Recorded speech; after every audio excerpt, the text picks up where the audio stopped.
अस्सलाम वालेकुम नाजरीन, मेरा नाम आयज़ा है। मेरी उम्र 30 साल है। मेरी फैमिली टोटल 4 अफराद पर ही मुश्तमिल है। मेरे शोहर, मेरी सास और मेरी एक बेटी। मेरी बेटी की उम्र तकरीबन 3 साल है। मेरे शोहर शाहिद हुसैन एक डॉक्टर हैं और वो इस्लामाबाद में ही अपना हॉस्पिटल बनाकर वहाँ पर रहते हैं। मेरे शोहर ने 2 शादियाँ की है। मैं उनकी पहली बीवी हूँ और दूसरी शादी उन्होंने इस्लामाबाद में ही की थी। वो 15 दिन बाद मेरे पास चक्कर लगाते हैं और 15 दिन अपनी पहली बीवी के साथ रहते हैं। मेरे शोहर हमें खिलाकर खर्चा पानी देते हैं और हम ऐश की ज़िंदगी जी रहे थे। मेरे पास गाड़ी भी थी और हमने एक नौकर रखा हुआ था जिसका नाम वकास था। उसकी उम्र तकरीबन 15 साल थी और वो गांव का रहने वाला था। वो हमारा दूर का रिश्तेदार था और मेरी अम्मी ने उसको मेरे पास जॉब के लिए भेजा था क्योंकि मेरे शोहर ने फरमाइश की थी कि तुम अकेली बाहर ना निकला करो, इसलिए तुम्हें एक नौकर रख देता हूँ। मेरे शोहर ने वकास को मेरे पास बुलाया था क्योंकि मेरी अम्मी ने मेरे शोहर शाहिद को फ़ोन किया था कि वो आयज़ा को एक नौकर रखते, तो वकास मेरे पास काम के लिए आ गया था।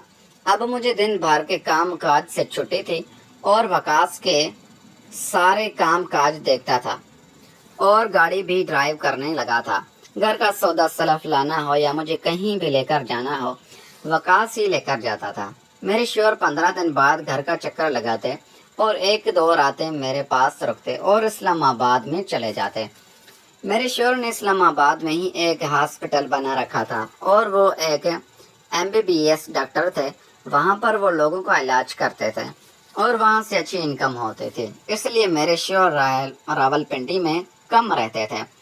वकास के आने से मुझे बहुत कंपनी मिल गई थी और दिन भर की थकान में शाम को उससे उतार लेते थे क्योंकि वकास बहुत ही खिदमतगार गुजार लड़का था और वो मेरी खिदमत करता था। मैं उसको एक बच्चे की तरह ही ट्रीट करते थे और वो कभी भी इस पर ऐसी नज़र नहीं रखते थे कि जिससे मेरे अंदर शैतान दाखिल हो जाए। वकास मेरे 3 साल बेटी के साथ खेलता करता और उसका बहुत ख्याल रखता था। वो बहुत शौक और चंद साल का लड़का था और मुझे उसकी सारी अदाएं पसंद थी। वकास घर दाखिल होते ही मेरी 3 साल बेटी को पकड़ लेता और उसके साथ काफ़ी शरारतें करता। मैं भी उसके साथ खेलने लगती और खेल खेल में वकास कई दफ़ा मुझे टच कर जाता। मुझे उससे उलझन नहीं होती थी और मैं उसको अपने आस पास ही रखते थे क्योंकि मैं भी उस पर फिदा होने लगी थी।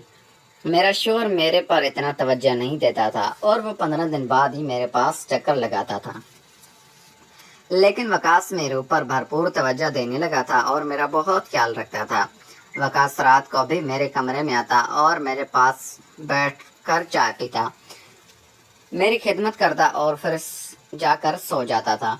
मेरी सास भी वकास की दीवानी होने लगी थी क्योंकि वकास उसकी भी काफ़ी खिदमत करता और उससे भी लगाव रखता था। एक दफ़ा मेरे शोहर 2 मंथ मेरे पास नहीं आए थे और मैं उन्हें कोई काम पड़ गया था, ब्लड ना चले गए थे और उन्होंने 2 माह बाद ही वापस आना था।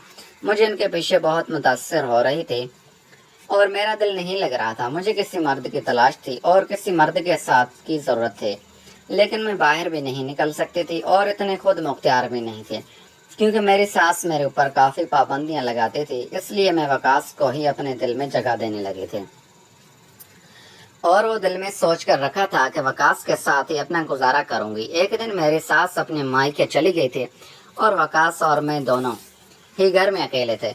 उस रात मुझे शैतान बहकाने लगा था और मैं बहकते बहकते वकास के पास जा गई थी और उसके साथ सारी हदें पार कर गई थी।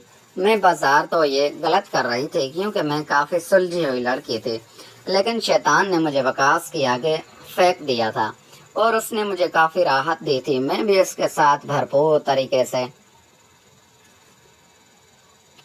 और वो भी एक जवान की तरह मेरे साथ मुकाबला कर रहा था। हम दोनों का ये खेल काफ़ी अच्छे तरीके से जारी था और हम दोनों ने एक दूसरे को काफ़ी मुतमईन किया था। अब मुझे शोहर की कोई परवाह नहीं रही थी और वकास मेरा शोहर होता और मैं उसके साथ वो सब कुछ कर गुजरती थी। अब मुझे फ़र्क नहीं पड़ता था कि मेरा शोहर मेरे पास चक्कर लगाए یم وقاص کے ساتھ ہی تعلقات میں تھی اور اس کے ساتھ وہ تعلق نبھا رہی تھی جو اپنے شوہر کے ساتھ بھی نبھاتے تھے۔ ناظرین، اگر آپ کو یہ ہماری کہانی پسند آئی ہے تو اس ویڈیو کو لائک کر کے چینل کو لازمی سبسکرائب کریں۔ ملتے ہیں اگلی ویڈیو میں۔ Thanks for watching.